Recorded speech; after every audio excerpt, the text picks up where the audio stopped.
ఎందుకు అలా అరుస్తావు? ఈ చెప్పులు స్టాండ్ ఇక్కడ పెట్టింది ఎవరు? నేనే పెట్టాను.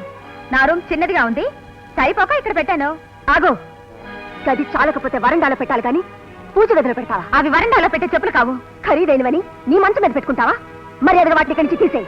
ఈ ఇంట్లో మనుషులే ఎక్కడుండాల్సిన వాళ్ళు అక్కడ ఉంటలేదు, ఇక వస్తువులు ఎక్కడుంటేనే వండనివ్వు.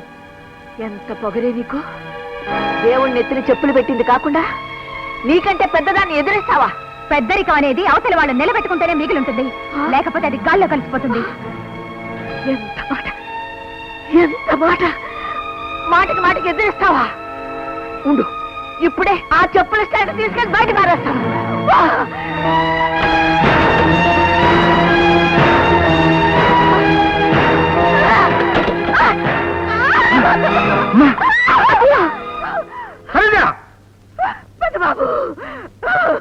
ఏమిటి చేసిన పని? డబ్బుందని అహంకారమా, లేకపోతే ఏం చేసినా తెలుస్తుందనే పొగరా? మాట్లాడవే, నిన్నే నోటితో చెప్పాను, ఆవిడ వినలేదు. భగవంతుడా,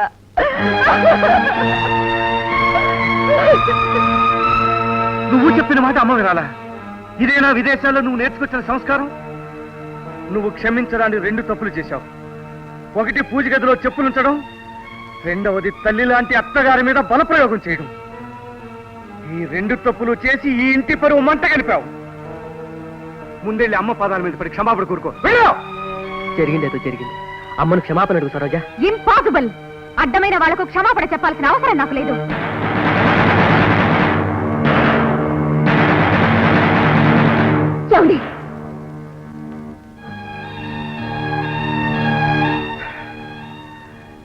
ఇంత జరిగాక ఇక ఉపేక్షించే లాభం లేదు. పూజ గది అమ్మకు ప్రాణం, అమ్మ నాకు ప్రాణం. అలాంటి అమ్మను అవమానించిన నువ్వు ఇంట్లో ఉండే అర్హతను కోల్పోయావు. ఈ ఇంటి కోడలు అత్తగారి మీద చెయ్యి చేసుకోబోయిందనే వార్త 10 మందికి పొక్కకు ముందే ఇంట్లోంచి వెళ్ళిపో. దేవాలయం లాంటి ఇంట్లో దెయ్యాలు ఉండడానికి వీల్లేదు, వెళ్ళిపోవు. భార్యను అదుపులో పెట్టుకునే నీకు కూడా ఈ ఇంట్లో ఉండే అర్హత లేదు. ఆ అర్హత సంపాదించుకునే తిరిగి ఇంటికి రా. తొందరపడకండి. లక్ష్మి, ఇంకేం మాట్లాడుకో. సిగ్గు లేకుండా నిలబడ్డారే, జరిగిన అవమానం చాలదా? ఇంకా మెడబట్టి బయటకు గెలిచుకోవాలా? పదండి, రండి.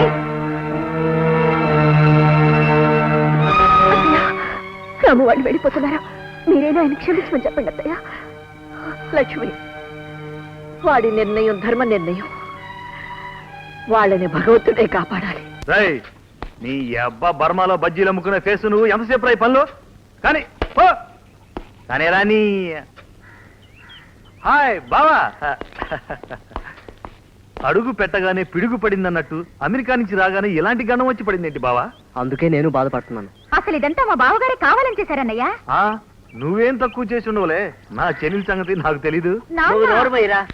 నా తల్లి ఏమీ చేయలేదు, వాడే నిష్కారణంగా నా బిడ్డను బయటకు పంపించాడు. నువ్వు అనవసరంగా ఆవేశపడుతున్నావేమో తండ్రి. ఆవేశం కాదురా పిచ్చి తండ్రి, నా తడాకా ఏమిటో వాడికి చూపిస్తాను.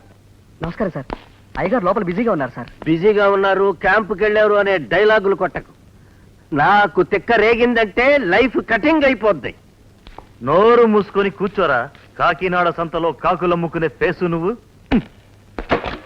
రండి రామకోటయ్య గారు, కూర్చోండి. నేను లోపల కూర్చోడానికి రాలేదయ్యా, నిన్ను బయటికి ఇచ్చడానికి వచ్చాను. 3 కోట్లు తిప్పి 3 చెరువులు నీళ్లు తాగించి నీ కంపెనీ వేల వేయించడానికి వచ్చాను. కొంచెం మెల్లగా మాట్లాడండి. మెల్లగా మాట్లాడాలా? నా కూతుర్ని అల్లుణ్ణి మెల్లగా మాట్లాడే ఇంట్లో నుంచి బయటికి పంపించాడా మీ బావ? అవన్నీ ఎందుకు తండ్రి, నువ్వు ఉండు, నేను చెప్తా.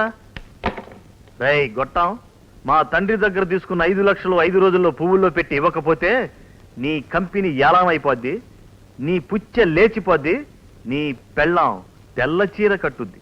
తండ్రి, సీన్ ఏమిటో వీడికి బాగా అర్థమైనట్టుంది, పదండి.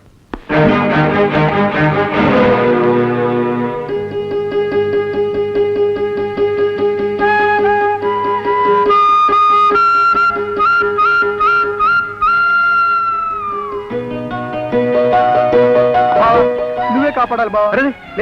ఏమిటి రంగా, ఏమైంది? కంపెనీకి రావాల్సిన పెద్ద పెద్ద ఆర్డర్లన్నీ చేజారిపోయినాయి. దాంతో వ్యాపారం దెబ్బతింది. ఇదే ఆసరాగా తీసుకుని రామకోటయ్య తన బాకీ కట్టమని నిలదీశాడు. కంపెనీ మీద దావా కూడా తెచ్చాడు బావా. గొప్ప చిక్కే వచ్చింది. అవును బావా, ప్రస్తుతానికి 5 లక్షలుంటే ఈ గండం నుంచి బయటపడచ్చు. ఎలాగైనా నువ్వే సాయం చేయాలి. 5 లక్షలా? అంత డబ్బు నా దగ్గర ఎక్కడ ఉంది రంగా? ఏం చేసినా నువ్వే చేయగలవు బావా, అందుకే నీ దగ్గరకు వచ్చాను. నన్ను కాపాడు ప్లీజ్. అంత డబ్బు నిల్చున్న పలానా ఎలా వస్తుందండి? నిజమే, అంత డబ్బు తీసుకురావడం కష్టమే. కానీ ఆ అప్పు తీర్చకపోతే ఆత్మహత్య తప్ప వేరే మార్గం లేదంటున్నారు రంగా.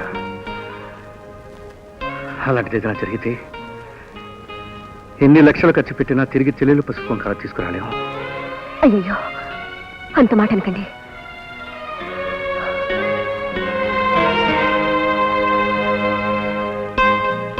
ఏమండి, ఈ నగలు అమ్మేసి అతను అప్పు తీర్చేయండి. ఈ నగలు నీవు కావు, వంశానుగతంగా ఇంటి పెద్ద కూరలకు వస్తున్న నగలివి. వీటిని తరువాత తరం వారికి అందించాలే తప్ప అమ్మే హక్కు మనకు లేదు. మరి ఎలాగండి? ఇప్పుడేం చేద్దాం? నువ్వు అనుమతిస్తే నీకు అన్యాయం చేయాలి. నాకు అన్యాయమా? అవును, ఈ ఆస్తి మా అమ్మది, అమ్మే హక్కు నాకు లేదు. మా నాన్న ఇంటికి ఇల్లరకం రాకముందు ఆయనకున్న 30 ఎకరాల్లో నా 3వ వంతు వాటా 10 ఎకరాలు అమ్మాలి. అది అమ్మేస్తే ఇక నీకేం మిగిల్చినట్టు? నాకు మీరున్నారు చాలు. మీరే నా సర్వస్వం. నా మెళ్ళో 3 ముళ్ళు వేసిన ఈ చేతులు కడదాకా నన్ను కాపాడగలవన్న నమ్మకం నాకుందండి. ఈ ఇంటి ఆడపడుచు కన్నీళ్లు తొడవడం కోసం మీరేం చేసినా నాకు సంతోషమే. ఏమండి, మీలాంటి అన్నయ్యను పొందిన కస్తూరి చాలా అదృష్టవంతురాలండి. కాదు లక్ష్మి, నీలాంటి సహధర్మచారిని నాకు దొరకడం నిజంగా నా అదృష్టం. ఇంత తక్కువ టైంలో ఇంత డబ్బు ఎక్కడి నుంచి సృష్టించావయ్యా? దొంగ నోట్ల మిషన్ ఒకటి సంపాదించి గుద్దేయాలండి. ఈ డబ్బు తీసుకుని నా కాగితాలు నాకు ఇవ్వండి. ఆగు, నువ్వు అన్నట్టు నువ్వు తెచ్చి నీ పచ్చ కాగితాలు పిచ్చి కాగితాలు చూసుకోవాలిగా మరి. చూసుకోవా, చూసుకో. మీరు తప్ప నాకు వేరే దిక్కే లేదనుకుంటున్నారా? కో అంటే 1 కోటి మంది కోట్లు కొమ్మనిస్తారు తెలుసా? అది సరేలేవయ్యా, 2 రౌండ్లు వేసుకెళ్తే గలరా? వద్దులే బాబు, మీరు తాగించి సంతకాలు పెట్టించే రకం. నేను తాగను లేను, మళ్ళీ వెళ్ళి మా బావ కాళ్ళు పట్టుకోను లేను. నన్ను వదిలేయండి. అంటే ఈ డబ్బు ఇచ్చింది నీ బావ అన్నమాట. అనుకున్నా, ధర్మారావు లాంటి అమాయకుడు నీకు బావైతే నీకేం లోటయ్యా? ముందు నా కాగితాలు నాకు ఇవ్వండి. ఇవిగో నీ పేపర్లు. వస్తా. మంచిది. తండ్రి, ఏదో ప్లాను వేశాను అన్నావు. ఏమైంది నీ ప్లాను?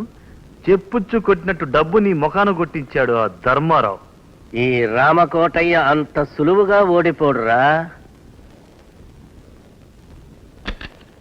అమ్మాయి, ఏమిటి నాన్న? మీ బావ ధర్మారావు ఫోటో ఏమనుందా నీ దగ్గర? ఫోటో ఆయనను మీ అల్లుడు గారు తీయించుకున్న పాత ఫోటో ఒకటి ఉండాలి, చూస్తాను. తీసుకురా.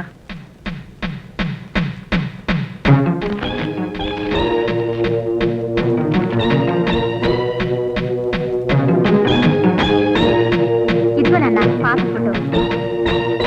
పర్వాలేదు, అప్పటికి ఇప్పటికి పెద్ద తేడా లేదు.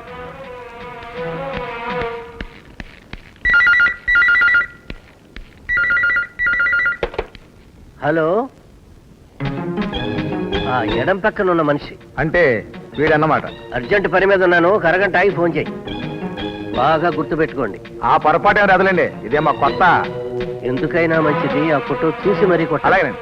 జాగ్రత్తగా వినండి. ఈ రాత్రి 10 గంటలకి గంగాదేవి కళ్యాణ మంటపంలో పెళ్ళుంది. ఆ పెళ్లికి అతను తప్పకుండా వస్తాడు. అడ్వాన్స్ ఇప్పించండి. నేను చెప్పేది బాగా గుర్తుంచుకోవాలి. మనిషి చావకూడదు, చస్తే పెద్ద కేసు అవుతుంది. తల పగలాలి, పగిలి కింద పడగానే ముఖం చితకబాదాలి. ఆ ముఖాన్న మచ్చలు జీవితాంతం గుర్తుండాలి. అలాగే వస్తామండి. మంచిది. నాన్న, పొరపాటున బావగారిని చంపేస్తారేమో. అన్న ఎంత మాట అన్నావు? వాళ్ళు ఎవరనుకున్నావమ్మా? ఇలాంటి పనుల కోసమే స్పెషల్ గా ట్రైనింగ్ తీసుకుని తయారైన వాళ్ళు. ఓ,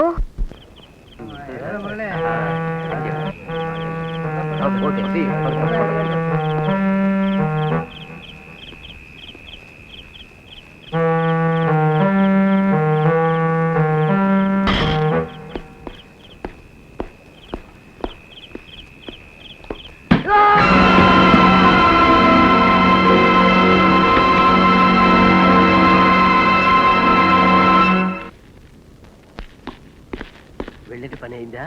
అన్నమాట తప్పటం మా బ్యాచ్ కి అలవాట్లేదు కసక్క. అంటే పూర్తిగా లైఫ్ కటింగ్ ఇచ్చారా ఏమిటి? లేదు లేదు, మీరు చెప్పినట్టే తల మీద 2 దెబ్బలు కొట్టాం, ఆ. కింద పడ్డాడు. ఆ. ప్రాణానికే ప్రమాదం లేదు. అమ్మయ్యా, ఇదిగో మీ బ్యాలెన్స్. ఏమండి ఏమండి ఎవరు? ఆ? రే గోపాలం, అల్లుడికి ఏమైందిరా? ఈ కట్లేమిటి? కళ్యాణ మండపం దగ్గర రక్త మడుగులో పడి ఉంటే హాస్పిటల్ తీసుకెళ్లి కట్లు కట్టించి తీసుకొచ్చాం. రే, నేను చెప్పింది ఏమిటి, మీరు చేసింది ఏమిటిరా? మీరు చెప్పినట్టే చేశానండి. రే బాబు, బాబు. ఏమిటి నాన్న, ఎవరు వాళ్ళు? ఏమండి? ఏమండి? ఏమండి? ఏమండి? ఏమైంది?